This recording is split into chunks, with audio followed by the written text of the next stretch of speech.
সাবরুম মহকুমায় এক দাম্পত্য বিরোধ ও পরকীয়ার অভিযোগকে কেন্দ্র করে চাঞ্চল্যকর পরিস্থিতির সৃষ্টি হয়েছে।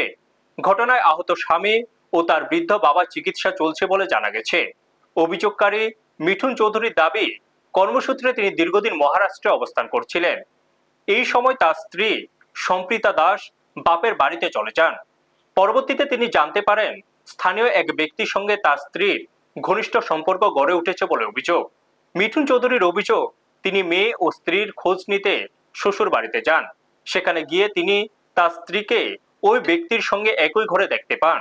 এই নিয়ে প্রতিবাদ করলে উভয় পক্ষের মধ্যে বচসা শুরু হয়, যা পরে হাতাহাতিতে রূপ নেয়। অভিযোগ রয়েছে, ঘটনার সময় মিঠুন চৌধুরী ও তার বাবার উপর হামলা চালানো হয়। এতে তারা আহত হন, এমনকি তার বাবাকে কামড়ে আহত করার অভিযোগও তোলা হয়েছে। আহতদের সাবরুম মহকুমা হাসপাতালে ভর্তি করে চিকিৎসা করা হচ্ছে। অভিযোগকারী আরো দাবি করেছেন, তাকে প্রাণনাশের হুমকি দেওয়া হয়েছে। ঘটনার পর সাবরুম থানায় একটি লিখিত অভিযোগ দায়ের করা হয়েছে। এদিকে ঘটনাকে ঘিরে একটি ভিডিও সামাজিক মাধ্যমে ছড়িয়ে পড়ায় এলাকা জুড়ে ব্যাপক আলোচনা শুরু হয়েছে। ব্যুরো রিপোর্ট, নিউজ তৎকাল 24। আপনারা দেখছেন নিউজ তৎকাল 24।